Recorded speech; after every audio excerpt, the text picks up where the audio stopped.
Hey guys, it is I, Kuroninja, and the episodes I'm going to cover in this part aren't really that important to the main story, except for one. But like I said early on, some of my favorite episodes aren't important to the main plot, and if you skip them, you're going to miss out on a lot. I've already talked about episode 20, and now I'm going to be talking about two more of those episodes later on. Now, from where we last left off, Gashadokuro has been defeated. The Kakurangers got their new mecha, Kakure Daishogun, and the main villain, Daimaou, has been unsealed. Let's see what the Kakurangers have to deal with starting from episode 32.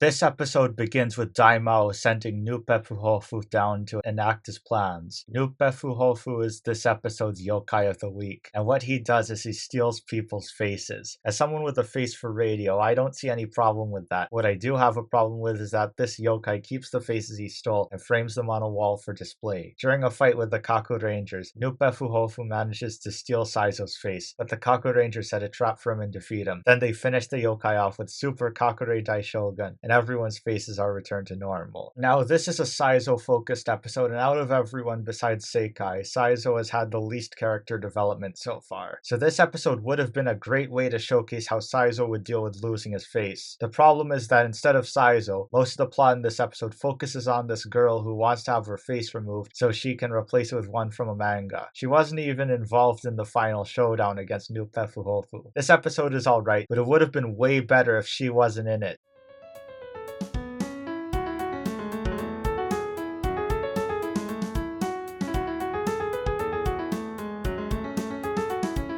In this next episode, the Kakurangers come across a village where people have been acting weird, and they find out it's all because of some mushrooms created by the yokai of the week, Amano Jaku. They end up defeating Amano Jaku with Super Kakure Daishogun. This episode is one of the most uninteresting episodes of Kakuranger. It's a less exciting version of episode 12, and what makes it even worse is that it's a Sasuke-focused episode. I couldn't remember most of what happened in this episode, and even after watching it again, I still don't remember much about it.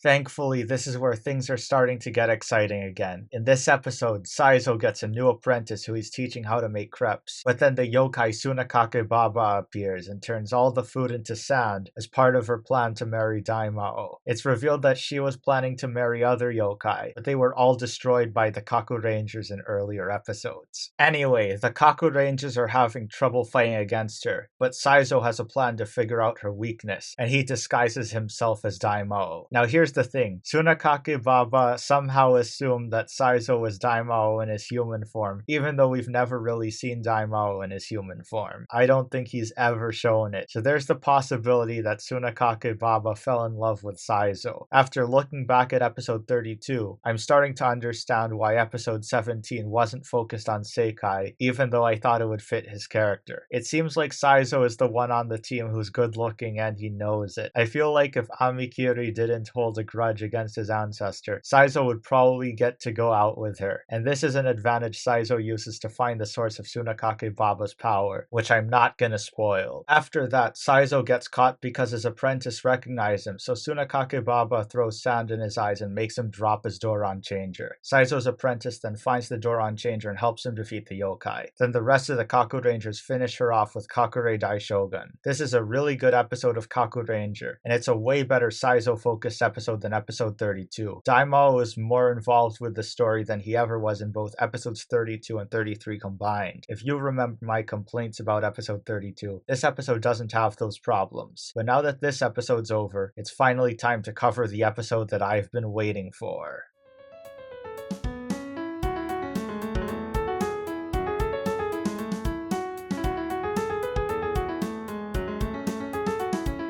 Before being cast as Ninja White, Satomi Hirose was in a tokusatsu called Yugen Jikko Sisters Shushutorian, a series focused on three sisters with the power of the rooster in the Chinese zodiac. They even had a crossover with Ultraman, and these three were Yukiko, Tsukiko, and Hanako Yamabuki. In episode 35 of Kakuranger, Tsuruhime reunites with her childhood friends, Yukio and Tsukiyo Yamasaki, whose younger sister, Hanayo, has told them about her classmates suddenly acting weird. The yokai of the week is Kama Itachi, who has taken over a school under the orders of Daimaou as part of his plan to turn the students into yokai. But that's not all. The Flowery Kunoichi team is also there, disguised as teachers, except for Ayame, who's disguised as a cafeteria worker. Now, as you know, this is the closest we'll ever get to seeing the Flowery Kunoichi team in civilian form. This episode is also the source of a lot of headcanons I've got regarding the Flowery Kunoichi team, but also has strong evidence that Ran, the Purple Ranger, the Flowery Kunoichi team, and the very first Purple Ranger in all of Super Sentai, is not evil. She's disguised as the gym teacher, and she's the only one who isn't doing anything useful for the yokai's plans. The only thing she does in this episode is do an impressive handspring, and then she smiles and gives a thumbs up at the end. As I mentioned in my video about how Ran isn't evil, there is literally nothing evil about that, and the kids aren't doing any push-ups or running laps or anything. They're just sitting down there. I'm pretty sure Kama Itachi would have wanted his student yokai army to be strong enough to defeat the Kakurangers. So if Ran is evil, why are they just standing there? Anyway, the Kakurangers find out that Kama Itachi has been brainwashing the students with his talisman, so Tsuruhime proposes to reunite her group with Yukio and Tsukiyo, the Punishment Sailor Sisters. The Kakurangers fight off the Flowery Kunoichi team and the brainwashed students, but it turns out to be a distraction. Kama Itachi ends up fighting against the Punishment Sailor Sisters, and Tsuruhime finishes him off. Fun fact, Kama Itachi doesn't grow in this episode, so there is no giant battle. Episode 35 is a great episode. It's not required to watch if you only care about the main plot, but if you skip this episode, shame on you. This is my second favorite episode in Ninja Sentai Kakuranger. It is definitely worth watching. Not only does it have a very great action sequence, but it's a very fun episode to watch, and Tsuruhime's character theme also plays during her fight with Kama Itachi. By the way, seeing Sakura disguised as a teacher reminded me of 5 Yellow from Chikyu Sentai 5 Man, and I don't know why.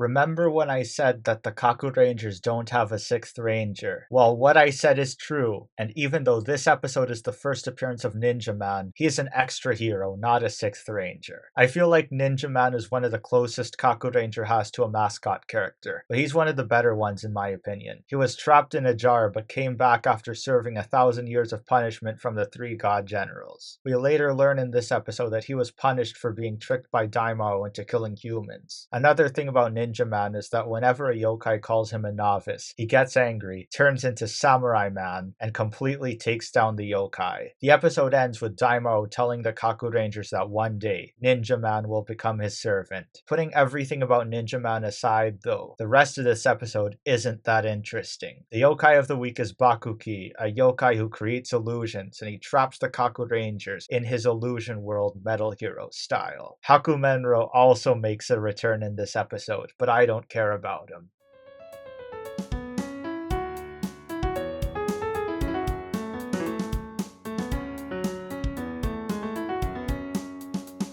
This episode starts with the Kakurangers getting pranked by a trio of kids who shoot firecrackers in their face, throw mud balls at them, and set up a bunch of other traps. But then the kids are stopped by Ninjaman, allowing the Kakurangers to catch one of them. Daimaou sees this and comes up with a plan to stop the Kakurangers, and this episode's yokai of the week agrees to help carry out this plan, because it's Daimau's 1200th birthday. We find out that the kids are pranking adults because they're failing in school. The other two steal the Kakurangers' shoes, shoes and Saizo, Seikai, and Jiraiya go after them, but Sasuke doesn't because he saw Dorodoros. Saizo, Seikai, and Jiraiya are having trouble running through the ground barefoot because of gravel and thumbtacks, but then they find some shoes and put them on out of desperation. The kids are also wearing those kinds of shoes. Meanwhile, Sasuke goes after the Dorodoros and encounters the yokai in this episode, my personal favorite of them all, the yokai Karakasa. Like Kasabake from episode 26, Karakasa is based on the yokai that also inspired my favorite Toho character. But Karakasa is also my favorite yokai in Kakuranger because she's good at dancing and has a really good costume design. I would gladly hang out with this yokai if I had the chance. But anyway, it's revealed that she has the Kakurangers and the kids under her control with her dancing shoes, and she's going to bring them to Daimaou as entertainment and the main course for his birthday party. Sasuke frees Jiraiya, and together with Ninjaman, they realize they can track everyone else down with the shoes. Sasuke, Tsuruhime, and Jiraiya then infiltrate the party, but then they're trapped again. That's when Ninjaman shows up and shrinks down even more, creating a diversion that allows Hakumenro to cut the power, giving the Kakurangers enough time to break out of their trap. Daimaou and Karakasa then turn giant, and it looks like they have a chance to take out Kakure Daishogun and Ninjaman. But just before they're able to finish off the Kakurangers, Muteki Shogun and Tsubasa Maru appear and take Daimaou out of the picture, leaving Karakasa all by herself. And then Karakasa screws up even more by calling Ninjaman a novice, the one thing you should never do, because that's enough to get Ninjaman so angry that he becomes Samurai Man. Samurai Man and Kakure Daishogun finish Karakasa off, and I don't think she deserved to go out like this. After that, the Kakurangers let the kids go, but they go back to their pranks, and the episode ends with Sasuke looking at the three god generals and Ninjaman. Now here's the thing, I looked at a webpage that has a list of all the important episodes of Kakuranger for people who want to just skim through the series, and this episode wasn't on it. For a while I thought that episode 36 was the only episode in this arc before episode 42 that would be important to the main story. But this episode, episode 37, is also important because it introduces Ninjaman's ability to change size. And it also focuses on Daimao's 1200th birthday, which is something that's very important to the main plot because it will introduce one of the Kakurangers' biggest threats that they have to face. But we're not there yet. As for what I think of this episode, it is one of my favorites. It may not have the Flowery Kunoichi team in it, but as I mentioned before, Karakasa is my favorite yokai in the series. We also got a taste of Daimao's power, because this is the first time the Kakurangers have met him face to face. Episode 37 is definitely worth watching.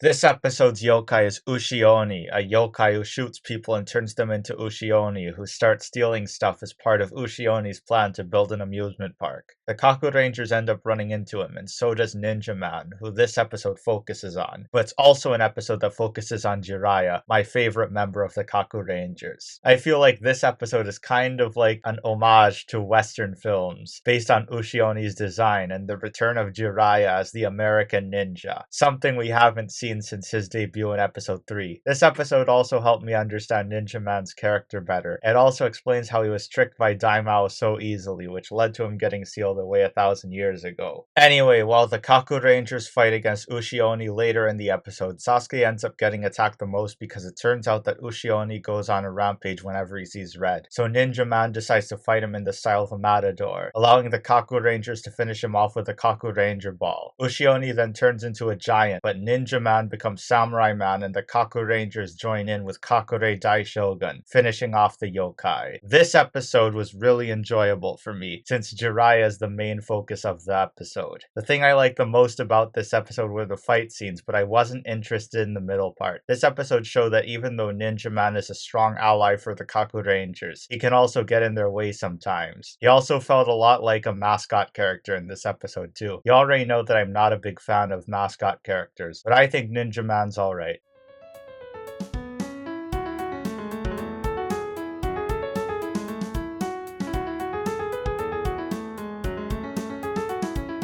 This episode starts with the Kakurangers fighting against this episode's yokai, Nopurabo. In the middle of the fight, a familiar face jumps out of a trash can, and it's the narrator, who hasn't been seen since episode 24. The narrator is back with a camera crew to film the daily life of the Kakurangers. And speaking of the Kakurangers, they defeat Nopurabo very easily, even though it's only the beginning of the episode. Anyway, in the first half of this episode, we follow the perspective of the narrator and his crew. It starts with them spying on the Kakurangers while they're sleeping, and then later they watch the Kakurangers using their ninjutsu to help them in their daily life. I think this is the first time the Kakurangers have ever used ninjutsu for something mundane. The narrator then sees some Dorodoro spying on the Kakurangers and decides to follow them all the way to the yokai mansion. This is where we get to see what the yokai army corps are doing in their daily life, such as the Flowery Kunoichi team, who spend their break time swimming in an indoor pool, and Hakumenro, who I don't care about. Then the narrator finds out that Nopurabo is still alive, and Daimaou has given him some weapons to take down the Kakurangers. The yokai then catch the narrator and his crew and throw the narrator off a bridge. The later half is where the pace goes back to normal, and it's focused entirely on the Kakurangers showdown with Nopurabo and the Flowery Kunoichi team. It turns out to be a trap, but the Kakurangers break free with the help of Nekomaru. Ninja Red, Ninja White, Ninja Blue, and Ninja Yellow then take down Ayame, Suiren, Yuri, and Sakura respectively with the strongest abilities they can think of, while Ninja Black takes down Ran with 3 kicks. What's very interesting is that the rest of the Kakurangers went all out against the Flowery Kunoichi team, but Ran gave up right away after getting kicked 3 times, almost as if she's throwing the fight on purpose so that the Kakurangers have more of a chance. This isn't the first time something like this happened, by the way. Ran also fought against Ninja Black in episode 24, and I think she also lost to him on purpose in that fight too. Anyway, the Kakurangers defeat Nopurabo, but he grows big and it's revealed that after he gets taken down, he breaks into pieces, but then he can reassemble himself, making him invincible. Nopurabo then faces off against the Kakurangers and Kakure Daishogun and almost wins. But then Deus Ex Ninja Man shows up and turns into Samurai Man after being called a novice. Samurai Man defeats the yokai, but he comes back to life, only to find out that he's missing his stomach because Samurai Man is stepping on it. Nopurabo then gets defeated for the last time. That's right, the Kakurangers only defeated Nopurabo because they were lucky, which means that Nopurabo could potentially be the most powerful yokai in Kakuranger. This was a weird episode for me. I feel like when the higher powers were deciding how this episode would go, they couldn't figure out how to make it interesting or fill in the time before the big fight against the episode's yokai. And then one of the higher powers probably remembered that there used to be a narrator and decided to bring him back for this episode. This episode was alright, but I liked the second half more than the first.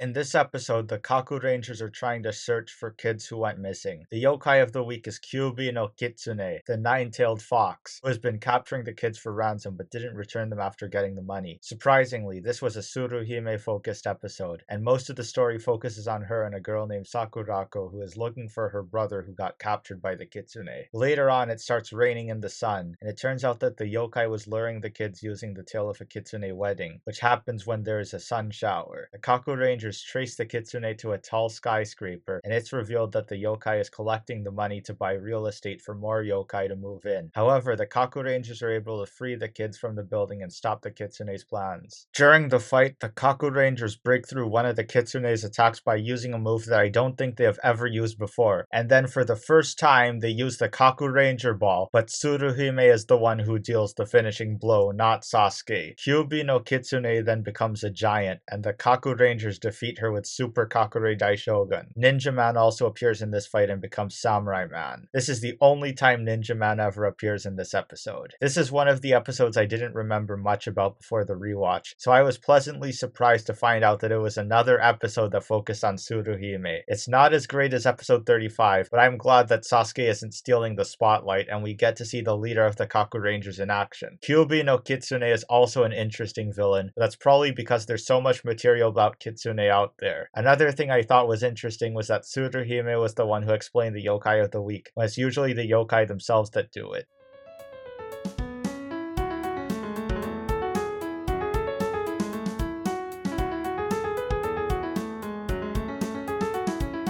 This episode starts with Seikai being asked to train a kid to become stronger because he had been watched by his grandfather before he passed away. Then this episode's yokai shows up and brings back 5 ghosts to life. Now the name of this yokai is Chochin Kozo, but some sites call this yokai Chochin Novice or Lantern Novice. For simplicity's sake, I will just call him Chochin Kozo. Anyway, the ghosts that he brings to life are the ghost of a biker, the ghost of a soldier, a ghost who eats a lot, a female ghost who steals jewelry, and the ghost of an old man who turns out to be the kid's grandfather. By the way, when I first watched this episode, I thought the kid was the one who found the lantern and then it turned into a yokai, but it turns out that the yokai appeared on his own. The Kakurangers, except for Seikai, arrive to fight the yokai, and they have a hard time dealing with all the ghosts. Then after meeting Daimaou, Chochin Kozo finds out that one of the ghosts he summoned wasn't a homicidal ghost as he wanted, so he goes back to try and find the grandpa ghost so he can replace him with another one. Seikai then runs into the grandpa who just wants to see his grandson, but then they get attacked by Chochin Kozo, so Ninjaman shows up and decides to take the grandpa with him. Then Seikai finds out that the kid has been keeping a pocket watch that reminds him of his grandpa, but then he gets captured by the ghosts. The Kakurangers then face off against Chochin Kozo and save the kid, but it turns out that he dropped the watch, so he rushes back to get it and rushes past a bunch of Dorodoros and the yokai's attacks. It turns out that thinking about his grandpa gave him the bravery he needed. The Kakurangers then face off against Chochin Kozo, and the grandpa turns into a giant fireball to stun the yokai and the other ghosts, allowing Ninja Red to finish the fight. The Kakurangers defeat the yokai with Super Kakure Daishogun and Samurai Man. Overall, this episode was okay. Chochin Kozo has one of the best costume designs for Kakurangers villains, but there is another Tsukumogami type yokai I like way more than Chochin Kozo, and I already talked about her when I was covering episode 37.